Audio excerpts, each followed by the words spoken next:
नमस्कार दोस्तों, इस वीडियो का टॉपिक है कंबाइंड फुटिंग। तो कंबाइंड फुटिंग हम लोग क्यों देते हैं, क्यों प्रोवाइड करते हैं और कैसे सिचुएशन में वो प्रोवाइड करना चाहिए, इस वीडियो में थोड़ी सी बात हम इसी की करेंगे। तो चलिए शुरू करते हैं। देखिए, कंबाइंड फुटिंग को समझने से पहले हमें आइसोलेटेड फुटिंग के बारे में जानकारी होनी चाहिए, क्योंकि हम आइसोलेटेड फुटिंग ही पहले डालने जाएंगे। अगर हम वो नहीं डाल पाएंगे तो हमें कंबाइंड फुटिंग डालनी पड़ेगी। तो देखिए, ये एक आइसोलेटेड फुटिंग है। तो इसमें ये हमारा पियर है और इस पर ऐसे लोड आएगा, इस पर जो मूवमेंट्स होंगे वो आएगा और जो भी लेटरल फोर्सेज आएगा तो ये कॉलम के थ्रू ये हमारे फुटिंग में ट्रांसफ़र होगा। तो ये हमारा फुटिंग है। तो ये हो गया आइसोलेटेड फुटिंग। अगर किसी फुटिंग में सिर्फ एक ही कॉलम लगा हो, सिर्फ वन कॉलम, तो ऐसे फुटिंग को हम लोग आइसोलेटेड फुटिंग कहते हैं। कहने का मतलब है कि हर कॉलम के लिए हमने एक एक फुटिंग प्रोवाइड किया है, इसलिए इसको आइसोलेटेड फुटिंग कहते हैं। अगर हम आइसोलेटेड फुटिंग को ऊपर से देखेंगे तो हमारा ऐसा दिखेगा। तो इसमें ये देखिए, ये फुटिंग की चौड़ाई हो गई, ये फुटिंग का लंबाई हो गया, ठीक है, और ये हमारा कॉलम है जिसके थ्रू लोड फुटिंग में आ रहा है। अब सिचुएशन अगर ऐसा हो जाए, स्क्रीन पे हम देख सकते हैं, ये रियल पिक्चर है। ये मेरा कॉलम है और ये आपके फुटिंग्स हो गए। ये फुटिंग की डेप्थ है, ये लंबाई चौड़ाई है। तो ये हो गया आइसोलेटेड फुटिंग। अब सिचुएशन ये है कि देखिए, ये रियल पिक्चर है कंबाइंड फुटिंग। कंबाइंड फुटिंग कहने का मतलब है कि एक फुटिंग में एक से ज़्यादा कॉलम लगे हो, है ना। 2 भी हो सकते हैं, 3 भी हो सकते हैं, 4 भी हो सकते हैं। लेकिन जब बहुत ज़्यादा कॉलम लगाते हैं एक ही फुटिंग में, ऐसे केस में हम उसको राफ्ट फुटिंग कहते हैं। बस टर्मिनोलॉजी का अलग है, वो भी एक तरह का कंबाइंड फुटिंग ही है, लेकिन वो बहुत बड़ा है और ज़्यादा बृहद स्तर पे हो गया तो उसको हम लोग राफ्ट भी कहते हैं। हम इसको भी राफ्ट कह सकते हैं, तो राफ्ट फुटिंग कह लें या कंबाइंड फुटिंग कह लें। कंबाइंड का मतलब हो गया कि एक से ज़्यादा कॉलम उस पर आ रहे हैं, मतलब लोड पॉइंट्स जो हैं उस पर एक से ज़्यादा हैं। तो जैसे हम अगर इस फुटिंग की बात करेंगे तो देखिए, इसमें ये फुटिंग हो गया हमारा, इस पर एक कॉलम ये हो गया और एक कॉलम ये हो गया। तो ये हो गया हमारा कंबाइंड फुटिंग। लेकिन हमें ये कब प्रोवाइड करना पड़ता है? तो मान लीजिए कि मैं 2 प्लॉट्स हैं, मतलब मैं अभी आपको एज ए पिक्चोरियल व्यू में दिखाना चाहता हूँ। जैसे ये मेरा एक कॉलम है, इस कॉलम के लिए हमें फुटिंग प्रोवाइड करना है। तो ये इस तरह से हमें इसका अगर फुटिंग रिक्वायर्ड होगा तो प्रोवाइड करेंगे। मान लीजिए यहाँ पे एक और मेरा पास कॉलम है, सपोज एक कॉलम हमें यहाँ भी देना है। तो हम इसको नीचे अगर हम इसको ड्रॉ करें तो ये कॉलम हमने बस एक पिक्चोरियल रिप्रेजेंटेशन अलग अलग करने के लिए हमने इसको यहाँ रिप्रेजेंट किया है। और अगर इसकी फुटिंग देखेंगे तो ये आपकी फुटिंग आएगी। अब इस फुटिंग को अगर हमने इसके ऊपर रखा, इस फुटिंग के इसके ऊपर रखा, तो क्या होगा? दोनों ओवरलैप हो जाएंगे। देखिए, हम करके देखते हैं। ये दोनों फुटिंग में क्या है? दोनों ओवरलैप हो रहा है। ये पोर्शन जो है ओवरलैप हो रहा है। तो जब हमारे पास स्पेस का कंस्ट्रेंट हो, कम स्पेस हो और कॉलम के बीच में स्पेसिंग कम हो और फुटिंग, आइसोलेटेड फुटिंग का जो साइज है वो एक दूसरे पे ओवरलैप करे, तो ऐसे केसेस में हमारी मजबूरी है कि हम कंबाइंड फुटिंग डालेंगे। एक फुटिंग होगा, उसी में दोनों कॉलम निकले होंगे, लेकिन ये इस तरह की फुटिंग बनाएंगे।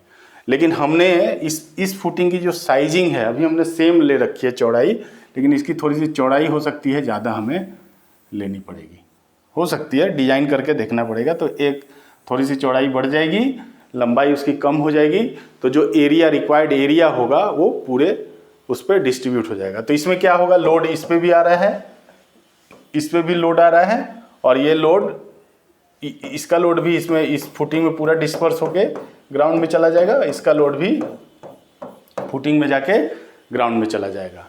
फुटिंग का काम क्या होता है? फुटिंग का काम यही है कि जो स्ट्रक्चर का लोड आ रहा है, सुपर स्ट्रक्चर का लोड, वो फाउंडेशन के थ्रू होते हुए ग्राउंड में निकल जाए। तो ग्राउंड में सेफली पहुंचाने का काम होता है फाउंडेशन का। तो इस तरह से अगर इसका हम 3D व्यू देखेंगे तो इस तरह से कंबाइंड फुटिंग हो जाएगा। ये मेरा 2 कॉलम हो गया जिसका लोड इसमें जाके इसी फुटिंग के थ्रू इसमें ग्राउंड में ट्रांसफ़र होगा, इसी फुटिंग के थ्रू ग्राउंड में ट्रांसफ़र होगा। एक केस तो ऐसा बनता है कि जब 2 कॉलम के बीच में स्पेसिंग कम हो और दोनों कॉलम का आइसोलेटेड फुटिंग आपस में ओवरलैप करें, तो ऐसे केसेस में हमें कंबाइंड फुटिंग देना पड़ता है। एक केस और हो सकता है कि अगर हमारा जो प्लॉट है, हमारा कॉलम प्लॉट के कॉर्नर पे आ रहा है और उसकी जो फुटिंग है, फुटिंग की जो साइज है वो इस तरह से हो रही है। देखिए ये हमारा फुटिंग जो है प्लॉट के बाहर जा रहा है, तो हम ये तो हमारा प्लॉट है नहीं, ये पोर्शन तो हम बना नहीं सकेंगे। तो अगर हम ये नहीं बनाएंगे तो फिर हमें इसको इधर बढ़ाना पड़ेगा। कितना बढ़ाना पड़ेगा वो कैलकुलेशन उसकी डिफरेंट होगी। ऐसे नहीं कि ये मेरा 600 इधर बाहर निकल रहा है तो हमने 600 इसको इधर कर लिया, ऐसे नहीं कर सकते। ये एक्सेंट्रिक हो गया तो सिर्फ 600 नहीं कर सकते, इसकी पूरी कैलकुलेशन करनी पड़ेगी। तो इसका और उपाय है कि अगर मान लीजिए कि मैंने इसको इधर बढ़ाया और ये दूसरे फुटिंग के साथ मेरा ये ओवरलैप कर गया, हो सकता है ना जितनी रिक्वायर्ड हो उतना गैप ना हो, इससे ओवरलैप कर गया, तो ऐसे केसेज में क्या करेंगे, इन दोनों को मिला के कंबाइंड फुटिंग बना देंगे। तो ऐसा भी रिक्वायरमेंट होता है, तो इस तरह से हम इसको कंबाइंड फुटिंग कर देंगे। लेकिन ध्यान रहे कि अगर केस ऐसा है कि जो दूसरा जो कॉलम आ रहा है उसकी वो बहुत ज़्यादा दूर है, तब फिर कंबाइन करने की ज़रूरत नहीं है। तब मेरा जो केस क्या होगा कि ये मेरा कॉलम है, ये मेरी बाउंड्री है, तो मैंने फुटिंग जो बनाई वो इस तरह से कुछ ऐसा एक्सेंट्रिक फुटिंग बनेगा।